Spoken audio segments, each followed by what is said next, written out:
सावन के सोमवार का करें। हमने भी करा था तो हम भी उठा, ठीक है।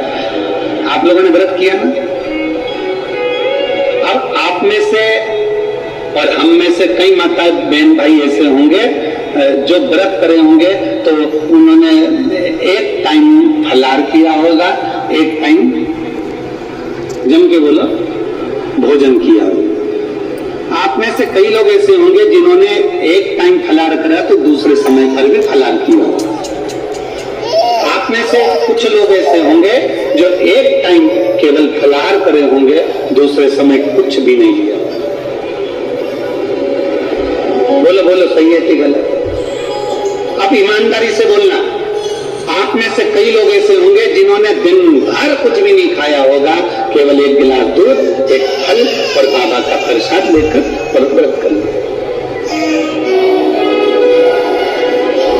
अब आप में से कई लोग ऐसे भी होंगे जिन्होंने दोनों समय भोजन करा होगा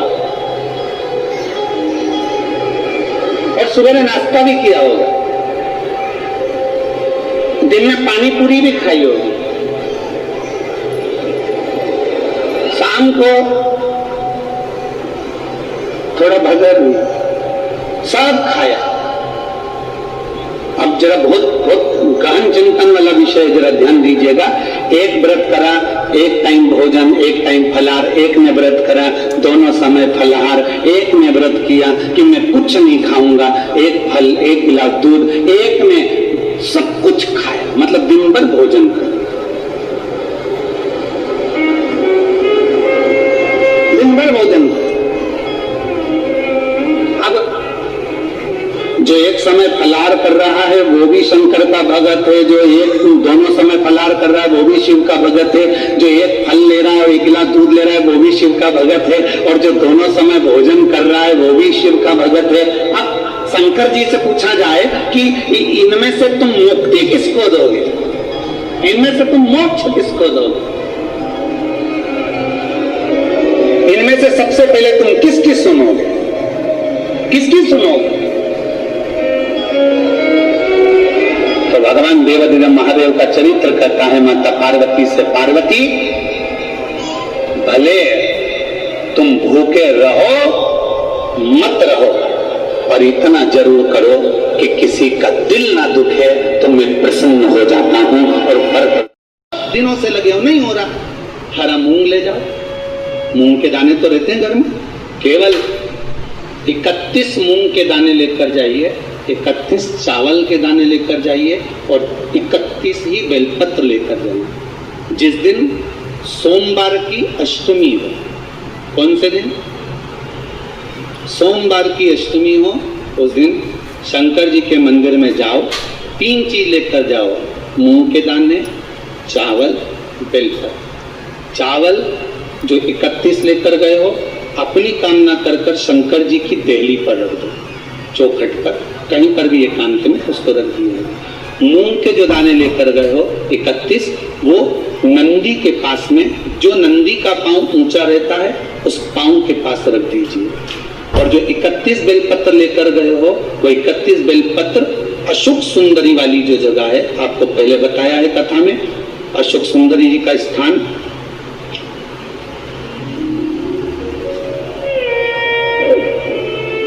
ये शिवलिंग, ये जलाधारी जहां से पानी बहता है, उसके बीच में एक मोटी सी लाइन होती है जो शंकर भगवान की छोटी लड़की अशोक सुंदरी का स्थान। शिव जी के 13 बच्चे हैं, 13 बच्चे में सबसे छोटी लड़की अशोक सुंदरी यहीं पर विराजमान होती है जहां से पानी नीचे गिरता है। प्रत्येक शिवलिंग के सामने एक मोटी सी लाइन होगी, उस मोटी सी जो लाइन है अशोक सुंदरी, वहां पर जो 31 बेलपत्र लेकर गए हो अपनी कामना कर कर पीला चंदन लाल चंदन लगाकर उसको समर्पित करते जाओ। उसकी डंडी जहां से पानी बहता है उस ओर होना चाहिए। आप निवेदन कर कर देखो, एक सोमवार की अष्टमी पर कर कर देखना, दूसरी सोमवार की अष्टमी आएगी अपने आप आपका काम हो गया होगा। बाबा से निवेदन तो करो, क्यों भटक रहे?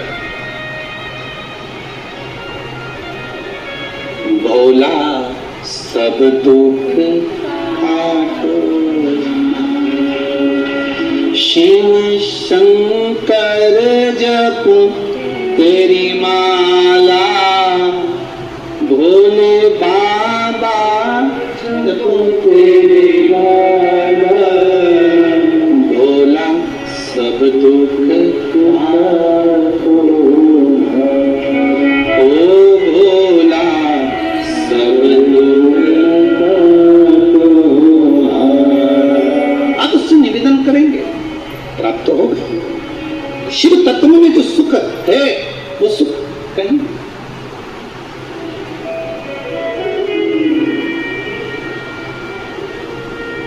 एक मात्र शिव मंदिर में झाड़ू लगा रही है अहिल्याबाई, साधारण सा भाव, केवल एक झाड़ू। कई लोग कहते हैं महाराज जी आप कहते हो मंदिर में जाके झाड़ू लगाओ, पोछा लगाओ, तो जो हमने मंदिर में रख रखा है स्वीपर आदि आदि जो भी सेवा करने वाला है, काम करने वाला है, वर्कर है, वो कर रहा है, तो हम क्यों करें? अरे भाई एक बात याद रखना, आप सबसे पूछना चाहूंगा, आप लोग कहते हो कि मंदिर की सफाई जो वर्कर रखा है उसे करना चाहिए, मंदिर की सफाई जो पुजारी रखा है उसको करना चाहिए। मैं आपसे पूछना चाहता हूं कि आपके घर में जो तिजोरी है दिवाली पे उसकी सफाई कौन करता? नौकर करता? अरे बोलते तो जाओ। नौकर करेगा? नहीं। वर्कर करेगा? नहीं। स्वीपर करेगा? नहीं।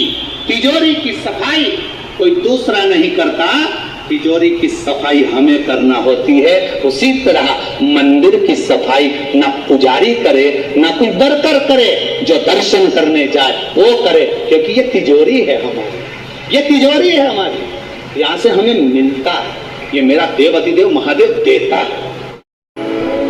किसी कामना के वश अगर हम दीप लगा रहे हैं या हमारे मन में कोई भाव उत्पन्न है और हम बाबा से कहना चाहते हैं कि बाबा मेरा ये कार्य है आप पूर्ण करिएगा, तो फिर शिव मंदिर में भी लंबी बाती का दीप आप प्रदोष या सोमवार की अष्टमी या सोमवार या आप शिवरात्रि को बाबा से निवेदन करकर लगा सकते। हाँ, विशेष जब कोई एक बहुत बड़ी बात हो और आपके कार्य में कहीं अटकल हो रही हो, तो एक ही दीप में दो बाती, शिव और शक्ति, लंबी बाती बनाई शिव और शक्ति के नाम से, दो बाती एक साथ एक दीप में भी लगा सकते हैं। पर कब? जब विशेष कोई आपका कार्य हो और वो अटक रहा हो, विशेष कोई कार्य हो और आप बाबा से प्रार्थना कर रहे हो, तो दो बाती का भी प्रयोग आप कर सकते हो। ऐसे शिव तत्वों को जान